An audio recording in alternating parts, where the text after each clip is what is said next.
राम मंदिर चढ़ावा चोरी मामले की जांच कर रही स्पेशल इन्वेस्टिगेटिव टीम कभी भी अपनी रिपोर्ट सरकार को सौंप सकती है।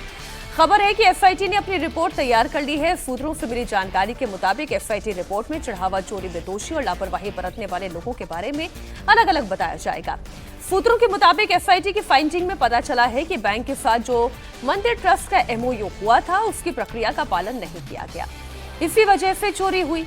एसआईटी की अंतिम रिपोर्ट में यह भी बताया गया है कि ट्रस्ट की बदनामी को देखते हुए मामले को दबाने की कोशिश की गई और चोरी की जानकारी होने के बावजूद ट्रस्ट ने कोई कार्रवाई नहीं की।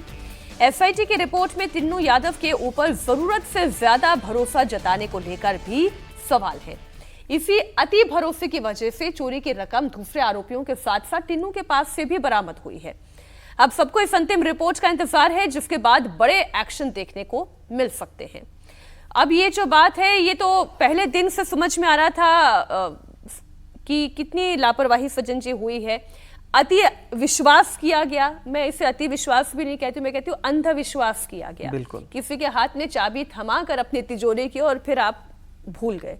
देखिए, यहाँ पे सीधी सी बात है कि प्रोफेशनलिज्म का अभाव ही नहीं था, बल्कि इसको उसकी अनदेखी की गई। सबसे पहली बात है कि ये आपकी पारिवारिक या आपकी सांगठनिक वो कोई भी व्यवस्था करने की। लेकिन सर, एसआईटी की रिपोर्ट जो फाइनल रिपोर्ट आ जाती है उसके बाद क्या इस मामले की इतिश्री हो जाएगी? बिल्कुल नहीं होगी, क्योंकि कारण देखिए, इसमें कहते हैं ना कि विलफुल नेग्लिजेंस, जानबूझ के आपने अनदेखी की। ये कोई पहली बार नहीं है कि पिछले 10 दिन में, 1 महीने में ये मामला 1 साल 1.5 साल से आपके संज्ञान में आ रहा था।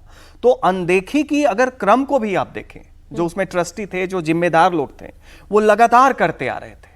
तो पहली बात तो ये निश्चित तौर पे उठेगा। एक तो होता है नैतिकता का, नैतिकता की बात होती है, व्यक्ति पे छोड़ दिया जाता है कि उनके ऊपर है। लेकिन दूसरी बात ये भी आती है, आप कानूनी तौर पे देखें तो जो लोग जिम्मेदार थे, साल 1.5 साल 2 साल से जब आपके संज्ञान में इस तरह की बातें आ रही थी, फिर भी आपने एसओपी को सख्ती से लागू करने का फैसला नहीं लिया, तो आप इसमें जिम्मेदार होते हैं।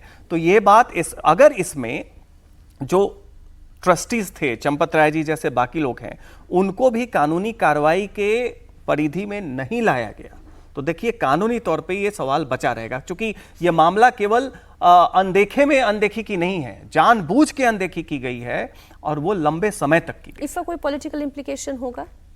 देखिए, अभी जैसे रिपोर्ट आएगी तो उसमें 2 हिस्से बना दिए गए। आपने बताया, अभी एक हिस्सा होगा जिसमें सिर्फ नेग्लिजेंस का मामला होगा और एक दूसरा होगा जिसमें आपराधिक मामला होगा। जो आपराधिक मामले में शामिल लोग हैं उनको अलग आइडेंटिफाई किया जाएगा और नेग्लिजेंस वालों को अलग आइडेंटिफाई किया जाएगा। तो ये तय मानिए कि चंपत राय और ये लोग नेग्लिजेंस वाले में आ जाएंगे कि इन लोगों ने अनदेखी की, इन लोगों ने अनदेखी की, इनका इंटेंट नहीं था चोरी और बेईमानी को बढ़ावा देने का। लेकिन इसी रिपोर्ट को लेकर के खबर ये आ रही है कि जो 8 लोग पकड़े गए हैं उसमें से 6 वो लोग हैं जिनको कुंभ में, महाकुंभ के बाद भीड़ बढ़ी तो ज्वाइन कराया गया था। इसका मतलब जो लोग पहले से काम कर रहे थे वो कहीं ना कहीं ठीक काम कर रहे थे, कहीं ना कहीं उसमें प्रक्रिया का पालन हुआ था। बाद में अपने करीबी लोगों का या आपने अपनी मर्जी से जिसको मन हुआ उसको रखा और उन लोगों ने गड़बड़ी की, क्योंकि वहां जो उन लोगों ने देखा कि हमारा बॉस जिसने हमको रखा है वो इतना पावरफुल है तो हमको कौन रोकेगा, और आपने आंख मूंद ली उसकी तरफ से। तो नैतिक जिम्मेदारी उन लोगों की बचेगी जिन लोगों पर कहा जाएगा कि ये इन्होंने नेग्लिजेंस किया। आपराधिक कार्रवाई उन लोगों पर होगी जिनको अभी कुछ और बली होंगी यानी। और ये एसआईटी की ये रिपोर्ट सुप्रीम कोर्ट में रखी जाएगी। सुप्रीम कोर्ट ने मांगा है कि ये रिपोर्ट दीजिए हमको, देखते हैं। फिर उसके बाद सुप्रीम कोर्ट अगर एक्सेप्ट कर लेती है तो कानूनी रूप से हो सकता है कि मामला बंद हो जाए। लेकिन लोगों का जो आक्रोश है वो शांत नहीं होगा अगर आप कुछ बड़े लोगों पर कार्रवाई नहीं करते, किसी भी तरह की कार्रवाई। अभी तो 22 जुलाई की इस मीटिंग पर हमारी नजर है कि उस मीटिंग में क्या निष्कर्ष निकलता है। अयोध्या में